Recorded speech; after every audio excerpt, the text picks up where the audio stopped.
இது ரமலான் மாதம். இந்த ரமலான் மாதத்திலே நாம் அதிகமாக அமல்கள் செய்ய வேண்டும் என்பது நமக்கு தெரிந்தாலும் கூட, இந்த ரமலான் மாதத்திலே பாவங்களிலிருந்து நாம் தூரமாக வேண்டும் என்று தெரிந்தாலும் கூட, நம்மில் அதிகமானவர்களுடைய கைகளில் இந்த ரமலானின் குறிப்பாக இரவு வேளைகளிலே இந்த மொபைல்கள், இந்த சோசியல் மீடியாக்கள் வலம் வந்து கொண்டிருப்பதை நாம் பார்க்கிறோம். அல்லாஹ் நம் அனைவரையும் பாதுகாக்க வேண்டும். இந்த கருத்தை இதயத்தோடு நம்ம வாழ்ந்து மௌத்தானால் நம்முடைய முடிவு அதோ கதிதான்.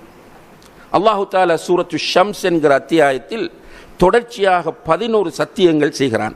வஷ்ஷம்சி வதுஹாஹா வல்கமரி இதா தலாஹா வன்னஹாரி இதா ஜல்லாஹா வல்லைலி இதா யக்ஷாஹா வஸ்ஸமாஇ வமா பனாஹா வல்அர்தி வமா தஹாஹா வநஃப்ஸின் வமா ஸவ்வாஹா என்று 11வது சத்தியத்தை முடித்துவிட்டு அல்லாஹ் சொல்லுகிறான், கத் அஃப்லஹ மன் ஸக்காஹா, யார் தன்னுடைய இதயத்தை பரிசுத்தமாக வைத்திருக்கிறாரோ நிச்சயமாக அவர் வெற்றி பெற்றார்.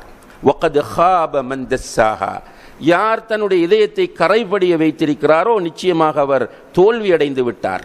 நம்முடைய உள்ளம் கரைபடியாமல் பார்த்து கொள்ள வேண்டிய தேவை இருக்கிறது. நம்முடைய முழு வெற்றியும் இதயம் பரிசுத்தமாக இருப்பதில் தான். அதை நன்றாக புரிந்து கொள்ள வேண்டும்.